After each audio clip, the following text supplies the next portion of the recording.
नमस्कार दोस्तों, स्वागत है आपका आरवी टॉक के एक नए वीडियो में। तो आइए आज अपने लोग एक नया वैकेंसी के बारे में जानेंगे जो रेलवे के द्वारा अभी नोटिफिकेशन आया है। ये देखते हैं, यहाँ पे देखिए रेलवे में सब इंस्पेक्टर और कांस्टेबल के पोस्ट के लिए न्यू नोटिफिकेशन अभी आया है। यहाँ पे आप देख सकते हैं कि यहाँ पे सब इंस्पेक्टर और यहाँ पे कांस्टेबल, इस दो पोस्टों के लिए जो है अभी नोटिफिकेशन रेलवे द्वारा जारी किया गया है। तो देखते हैं इसका कैसे क्या प्रोसेस रहेगा, कैसे एग्ज़ाम होगा, ये सारा चीज़ अब अपने लोग डिटेल्स में देखेंगे। तो चलिए आगे बढ़ते हैं। यहाँ पे देखिए दोस्तों, जैसे कि यहाँ पे देख सकते हैं आप लोग कि वैकेंसी के बारे में लिखा हुआ है कि कितने कितने पोस्ट के लिए वैकेंसी है। तो यहाँ पे कांस्टेबल के 2000 पोस्ट के लिए वैकेंसी है और यहाँ पे सब इंस्पेक्टर के 250 पोस्ट के लिए वैकेंसी जारी किया है रेलवे के द्वारा। आगे देखते आगे देखिए दोस्तों, यहाँ पे रिक्रूटमेंट के बारे में दिया गया है कि रिक्रूटमेंट कैसे होगा, यानी कि किस तरह से एग्ज़ाम लिया जाएगा, क्या क्या होगा, फिजिकल होगा या नहीं होगा, सबके बारे में यहाँ पे दिया हुआ है। देखिए फेज़ वन पे यहाँ पे दिया गया है कि कंप्यूटर बेस्ड टेस्ट होगा, यानी कि सीबीटी होगा। इसमें आपका जनरल अवेयरनेस, जो जो सब्जेक्ट पूछा जाएगा वो भी इस नोटिस में दिया गया है कि क्या क्या सब्जेक्ट और कितने कितने नंबर का पूछा जाएगा, वो सब इसमें दिया गया है। सीबीटी टेस्ट होने के बाद देखिए फेज़ 2 में आप लोगों का होगा फिजिकल, जिसमें हाइट, चेस्ट और लॉन्ग जंप और ये सब रनिंग रहता है। तो ये सब चीज़ एसआई के लिए और कांस्टेबल के लिए ये सेकंड नंबर में होगा। पहला कंप्यूटर बेस्ड टेस्ट, दूसरा फिजिकल होगा और थर्ड नंबर पे आपका हो जाएगा डॉक्यूमेंट वेरिफिकेशन।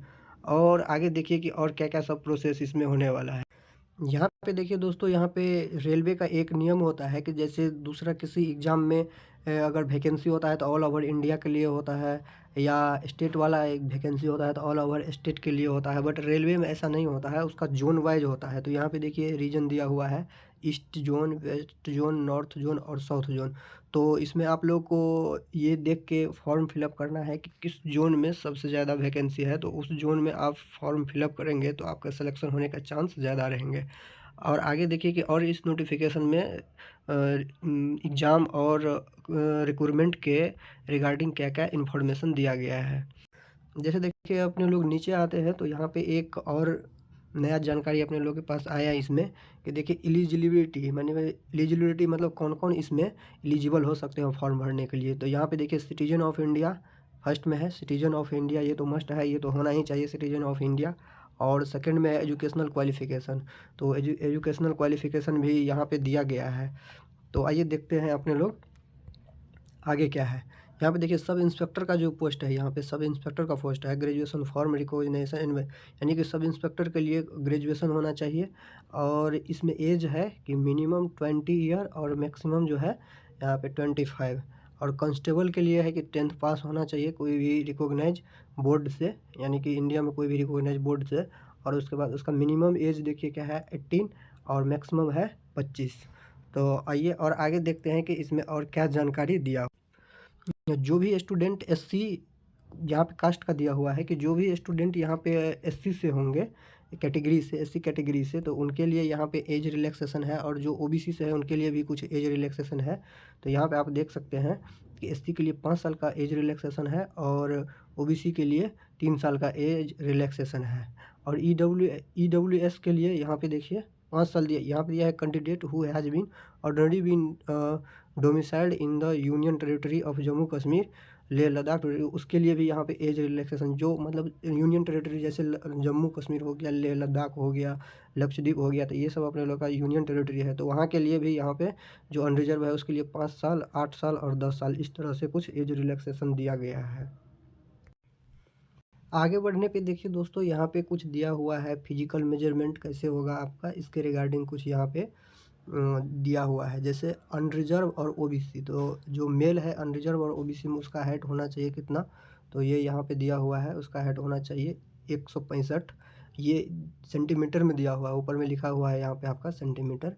और जो फीमेल है उसका 157 होना चाहिए, जो एससी में है 160 होना चाहिए, फीमेल में 152 होना चाहिए। इसी प्रकार से आपका दिया हुआ है चेस्ट के बारे में दिया हुआ है कि आप सीना फुला के कितना होना चाहिए और बिना फुला के कितना होना चाहिए। तो चेस्ट एक्सपेंड बिना एक्सपेंड किए हुए 80 सेंटीमीटर और एक्सप्लेन करने के बाद 50 ही होना चाहिए। इस तरह से ये फिजिकल के रिगार्डिंग कुछ इन्फॉर्मेशन दिया गया है। अब यहाँ पे देखिए दोस्तों, अब एग्ज़ाम में किस तरह से एग्ज़ाम आप लोग मैंने आप लोगों को ऊपर में बताया था कि किस तरह से कितने मार्क के कौन-कौन से सब्जेक्ट पूछे जाएँगे, उसके रिगार्डिंग देखिए यहाँ पे कुछ इन्फॉर्मेशन दिया हुआ है। जैसे यहाँ पे देखिए सब इंस्पेक्टर पोस्ट और कांस्टेबल पोस्ट, तो सब इंस्पेक्टर पोस्ट के लिए टाइम जो टोटल रहेगा आप लोगों का 90 मिनट का टाइम मिलेगा, 1.5 घंटे का। नंबर ऑफ क्वेश्चन कितना रहेगा, 120 रहेगा। जनरल अवेयरनेस आपका 50 रहेगा, अर्थमेटिक आपका 35 रहेगा, जनरल इंटेलिजेंस आपका 35 रहेगा। ये दोनों के लिए है, कांस्टेबल और एसआई दोनों के लिए ये सेम है। यहाँ पे देखिए दोस्तों, यहाँ पे दिया हुआ है कि जनरल अवेयरनेस में क्या-क्या पूछा जाएगा, इसके रिगार्डिंग यहाँ पे डिटेल्स में दिया हुआ है। फिर अर्थमेटिक में क्या-क्या पूछा जाएगा, इसके रिगार्डिंग यहाँ पे डिटेल्स में दिया गया है। और फिर यहाँ पे जनरल इंटेलिजेंस के बारे में क्या-क्या पूछा जाएगा, इसके बारे में भी यहाँ पे डिटेल्स में दिया गया है। जिन-जिन भी कैंडिडेट का सीबीटी एग्ज़ाम में सिलेक्शन होता है, यहाँ पे देखिए दिया हुआ है, जिन-जिन भी स्टूडेंट का सीबीटी एग्ज़ाम में सिलेक्शन हो जाता है, उसके बाद उसको लेटर आएगा। और देखिए नीचे में क्या चीज़ के लिए आएगा, नीचे में यहाँ पे दिया हुआ है। जैसे ही हम नीचे स्क्रॉल करते हैं, तो यहाँ पे आपने लोग देखिए, यहाँ पे दिया हुआ है नोटिस में कि फिजिकल जो वेरिफिकेशन होगा उसके लिए आपको कॉल लेटर आएगा। तो यहाँ पे देखिए सब इंस्पेक्टर के लिए जो है दिया हुआ है कि 1600 मीटर यहाँ पे 1600 मीटर 6 मिनट 30 सेकंड में उसको दौड़ना है। और ये सब इंस्पेक्टर के लिए है, देख लीजिए। लॉन्ग जंप कितना है ये देख लीजिए, हाई जंप कितना है ये देख लीजिए। और उसके बाद कांस्टेबल के लिए देख लीजिए कैसे-कैसे है। तो ये सारा आपका फिजिकल होगा, जिसका सीबीटी एग्ज़ाम क्लियर हो जाएगा उसका, जिन-जिन भी कैंडिडेट का सीबीटी एग्ज़ाम क्लियर हो जाएगा, उसका फिजिकल क्लियर हो जाएगा, उसको यहाँ पे फिर डॉक्यूमेंट वेरिफिकेशन के लिए बुलवाया जाएगा। तो डॉक्यूमेंट वेरिफिकेशन के लिए बुलाने के लिए देखिए क्या-क्या डॉक्यूमेंट लगेगा, ये सारा यहाँ पे दिया हुआ है। यहाँ पे देख लीजिए, मैट्रिकुलेशन सर्टिफिकेट, ये आप लोग जो है पॉज़ करके इसको अच्छा से पढ़ सकते हैं। इतना डॉक्यूमेंट वेरिफिकेशन के लिए जिस टाइम में आप लोग को डॉक्यूमेंट वेरिफिकेशन पे बुलाया जाएगा, वहाँ पे ये डॉक्यूमेंट लगेगा।